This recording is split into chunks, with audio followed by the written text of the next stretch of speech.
Merci, Monsieur le Président, mon cher Jean-Pierre. J'étais en train de dire quelle matinée, quelle densité. Et je pense que comme nous tous, on a hâte de lire les actes de ces journées, de pouvoir redialoguer avec les interventions des uns et des autres, et surtout avec la tienne. Jean-Pierre Dubois a été tellement gentil et tellement disponible qu'il avait préparé bien évidemment quelques mots d'introduction, écrits comme d'habitude, ça fait 30 ans que je le connais, et qu'on a travaillé ensemble, et que donc il a modestement mis à ma seule disposition les notes qu'il devait vous livrer. Mais je pense qu'à la lecture de ces quelques réflexions, nous gagnerons tous.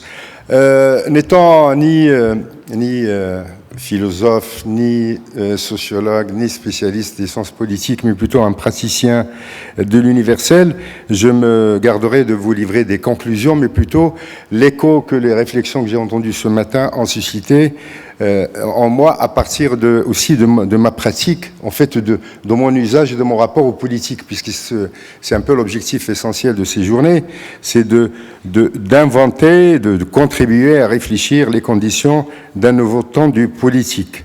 Et je crois qu'il y a une idée qui a été affirmée hier d'une certaine manière, qui est revenue avec force aujourd'hui, ce que nous avons besoin d'évidence lorsque nous pensons à ce récit nouveau qui est nécessaire, que nous gardons tous, nous avons tous fait notre deuil, et heureusement, de cet universalisme impérieux qui a marqué notre imaginaire, qui a marqué notre vie et notre pratique. En tout cas, je parle pour ma génération et la génération d'une partie, il y a beaucoup de jeunes dans cette tribune, d'une partie des participants depuis la fin de la Deuxième Guerre mondiale. Donc nous avons besoin d'évidence d'un universalisme contextualisé, soucieux plus que jamais de la diversité humaine qui est conçue, et c'est dans le texte de Jean-Pierre, la diversité conçue comme une ressource pour l'universalité et non comme une barrière. C'est donc c'est une sorte d'universalisme soucieux en permanence de l'empathie. Et de l'empathie en direction du plus grand nombre de nos frères et sœurs humains. C'est-à-dire pour reprendre aussi une notion qu'a développée Pinit, de mon ami Pinit de l'UNESCO, qui se relativise lui-même, qui se met d'une certaine manière en doute en permanence, qui ne relativise pas simplement les relativismes des autres, mais qui se met en question, qui emprunte. C'est un mot que j'ai beaucoup apprécié hier dans le petit mot de Nicolas Hulot, qui emprunte d'humilité face à la richesse humaine, face à la diversité humaine, face aux parcours nationaux, aux réalités nationales, et face aux contextes parfois les plus micros de petites communautés humaines. Je citerai, si vous me permettez, une des plus belles expériences que j'ai découvertes récemment. Je connaissais Pierre Rabhi lorsque j'étais en France, je lisais de temps en temps, et Terre et Humanisme a une section au Maroc. Ils ont développé dans la zone périurbaine de Casablanca un projet où des femmes habitant dans une sorte de bidonville, mais ayant quelques petits lopins de terre, à partir des graines données à ces femmes, j'espère qu'il y a un petit film de 3 minutes qui circule là-dessus. À partir des graines, donc ces femmes ont commencé à faire de l'agriculture biologique pour se nourrir, et après pour faire du troc entre elles, et après pour vendre. Et ce processus, en fait, est un processus extraordinaire qui, à mon avis, répond à une partie de nos interrogations, parce qu'en fait, les femmes sont rentrées dans un processus d'autonomisation vis-à-vis des mâles, donc des hommes, et donc c'est toute une transformation et une nouvelle modalité de faire du politique qui est d'une certaine manière à l'œuvre. Deuxième idée, c'est qu'un universalisme décentré. C'est un des termes très forts que j'ai entendu dans l'intervention de Rahma Bourqiya, qui est soucieux en permanence de la justice et du développement durable. Le discours de l'urgence climatique ne peut être audible par la majorité des êtres humains que s'il est articulé à leur désir, à leur aspiration légitime à consommer. Et je mets à consommer d'une certaine manière à l'égal du Nord. Bien évidemment, pas de la même manière. Et d'une certaine manière, une de nos difficultés, c'est de prendre en compte l'imaginaire qui est prévalent dans les pays du Sud. D'une certaine manière, cet imaginaire est strié d'aspiration à consommer comme dans les pays du Nord. Et c'est au moment où ils pensent pouvoir commencer à y arriver éventuellement que la communauté internationale leur dit non, non, non, non, non. Il faut être maintenant économe des ressources, il faut être économe d'énergie, il ne faut pas voyager, donc il ne faudra pas découvrir le monde comme nous l'avons fait. Il ne faudra pas aller découvrir les beautés du pays de Pinit ou découvrir les pyramides. Non, il faut rester chez vous parce qu'on a des problèmes d'énergie. Et de fait, vous avez vu le nombre de 4x4, c'est Brice Lalonde qui me faisait remarquer l'autre jour, il me disait, mais chez vous, il y a beaucoup de 4x4 au Maroc, mais c'est vrai, parce que les gens, c'est l'imaginaire américain, d'une certaine manière, mon cher Brice, qui est là. Nous voulons nous aussi avoir nos Dallas. Et donc, nous sommes aussi, nous voulons consommer.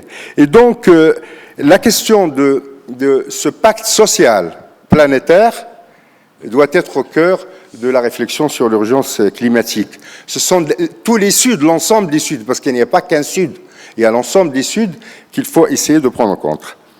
Bien évidemment, cette ouverture à la diversité du monde ne signifie pas absence d'exigence. Et donc, Mireille Delmas-Marty a été citée plusieurs fois.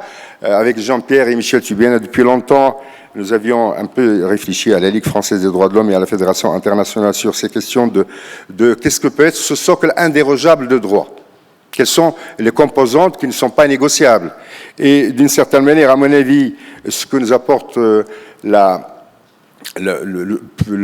l'unicité de l'humanité faisait partie de ce socle, depuis longtemps. Mais ce qui peut être enrichi par le débat sur le climat, c'est le fait de considérer l'humanité pas simplement comme propriétaire de la Terre, mais l'humanité étendue à l'écosystème qui l'entoure. Et donc, c'est cette conception holistique, d'une certaine manière, de l'humanité. La responsabilité envers la Terre ne signifie pas la domination de cette Terre, mais plutôt une responsabilité à son égard. Et deuxième notion que moi j'intégrerai avec, en tout cas j'insisterai là-dessus, dans ce socle indérogeable, c'est la notion d'égalité. On ne peut pas, et je parle bien d'égalité homme-femme, pour être très très précis. On ne peut pas imaginer un universalisme qui ne prenne pas en considération la moitié de l'humanité, qui accepte les violations ininterrompues qui leur sont faites. Quatrième idée très rapide, c'est un universalisme soucieux de la cohérence. Et j'étais très sensible à ce qui a été dit par notre ami de Sherpa et d'autres sur tout ce qui est en train de se développer sur la soft law en matière d'entreprise et droits de l'homme.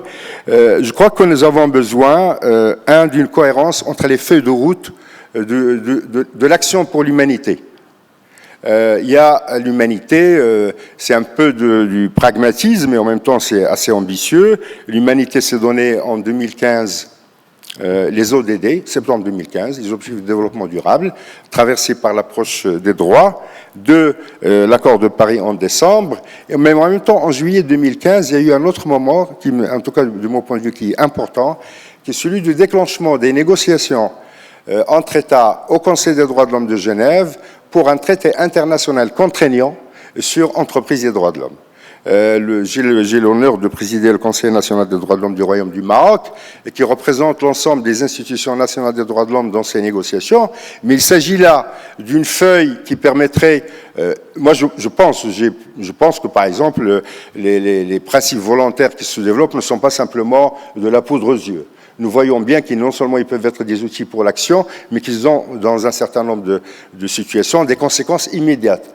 Les comités d'éthique d'un certain nombre de fonds de pension ont un effet réel sur les fonds de pension et des retraits de ces fonds de pension du capital de certaines entreprises internationales. Et ils jouissent d'une autonomie. Le comité d'éthique norvégien, par exemple, jouit d'une autonomie absolue et ses décisions sont contraignantes par rapport aux gestionnaires du fonds de pension. Donc, mais cette négociation sur les principes sur un traité international contraignant peuvent aussi peut-être, parallèlement à ce qui a été dit sur un pacte international pour l'environnement, être aussi un outil à prendre en compte. Mais aussi un universalisme soucieux de la cohérence de l'architecture mondiale du multilatéralisme.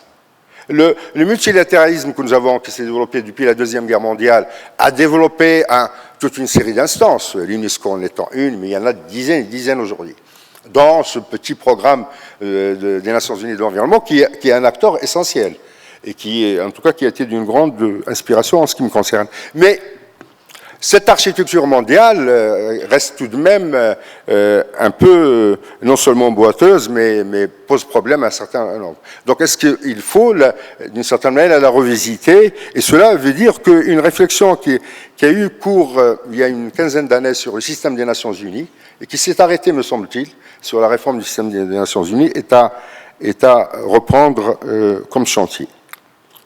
Enfin, deux petites idées très rapides.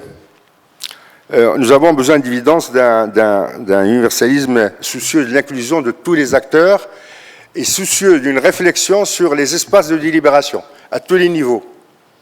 Inclure tous les acteurs, c'est bien évidemment les États, la société civile, les regroupements régionaux comme l'Union européenne ou l'Union africaine ou la Ligue des États arabes.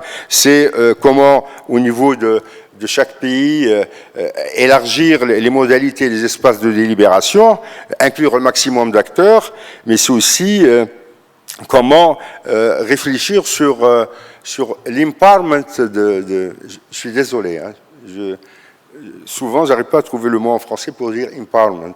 Est-ce que quelqu'un peut m'aider? Capacitation. J'ai toujours... oui. C'est-à-dire le renforcement. Et de ce point de vue, je pense simplement qu'un nouveau temps de politique, pour faire un clin d'œil à notre titre, signifie un énorme effort d'empowerment des acteurs de la société civile du Sud. Et je crois que, puisqu'il y a ici un certain nombre d'acteurs de la société civile internationale et qu'il y en aura à la COP22, je crois qu'on pourra développer là-dessus. Et dernière phrase, je pense sérieusement que on ne peut faire preuve d'empathie à l'égard de tous nos frères humains, de tous les êtres humains, si la dimension de la culture est absente, c'est-à-dire de l'imaginaire. S'ouvrir aux autres, c'est pas simplement, bien évidemment, pour les constitutionnalistes et connaître les constitutions des autres, les juristes et le droit de chacun des pays, mais sans cet effort extraordinaire à faire sur la culture, sur comment accéder à l'autre à partir de sa littérature, de sa poésie, de sa musique, ce qui est déjà plus... comment s'ouvrir à tous les cinémas du monde, comment, en fait... comprendre de manière subjective autant que possible et comment rêver avec les autres à travers leur création culturelle. Je pense que c'est une condition nécessaire, là aussi, pour ce nouveau temps du politique. Merci.